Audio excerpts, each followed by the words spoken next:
Well, good evening, guys. I apologize for getting this up kind of late.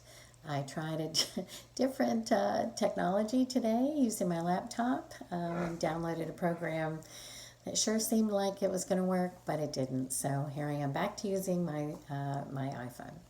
So I just want to let you know what you are working on this week and what I've put in e-learning for you. I have uploaded the topics, and those are in the module for week 8 in the content area. I've also just put up a PowerPoint from the Purdue OWL site, the Purdue Online Writing Lab site. That will be a review for you of literary analysis.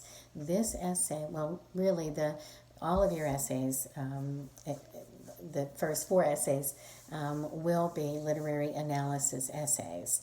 And so you've already written one, you're getting ready to write your second one. And so I want you to review the literary analysis essay, the parts of it, and particularly the thesis statement, because I did find myself writing quite often on your essays that you didn't have a well-developed thesis statement for your essay, and so it kind of fell apart from there. So review that PowerPoint. I've tried to write the topics for your essay in such a way that they will lead you to a thesis statement. But that's really critical, that you be able to write a strong thesis statement. Remember, too, as I've said before, you need to mention the text and the author in the introduction. And at the end of your introduction, you should have arrived at the argument for your essay, which is your thesis. Then the body of your essay needs to be written in body paragraphs that are going to explain and support your thesis statement. And those body paragraphs should rely on examples from the text. Depending on the topic that you choose, the examples might be different, but you need to be using examples from the text, sort of references to the text, but you also need to use direct quotations from the text. And when you do that, you need to cite those using MLA citation. If you need to review MLA citation, there are many sites where you can go to do that. The Purdue OWL is a good one.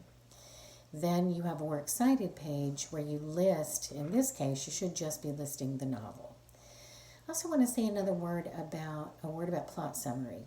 Some of you had a tendency, rather than analyzing the stories that you were writing about, your body paragraphs tended to just kind of regurgitate what happened in each of the stories.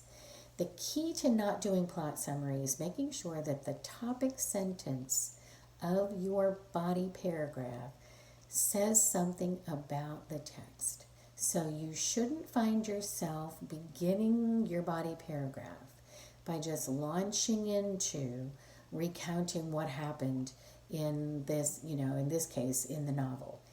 Your first sentence of each body paragraph should say something about the text. It should relate back to your thesis statement. And if you have a strong topic sentence for each of your body paragraphs, you should not find yourself lapsing into plot summary. So 2 more things that are coming. So you have the PowerPoint to review. I'm giving you some tips here in this video. I'm also going to write a sample essay on one of the topics and put it up so you have a model to follow. And I am going to pair you up for a peer editing process. Rather than my reading your rough draft, I'm going to have you read each other's rough drafts and peer edit them. And I'll work on that, and I will put you in pairs and give you the questions to answer for each other. So look for that. That will be coming later this week. So over the weekend, you will be doing a peer edit of each other's essays and getting that back to each other by early next week so you can then work on the final draft. Okay, so I'm going to get this up for you guys so you can begin to work on these essays.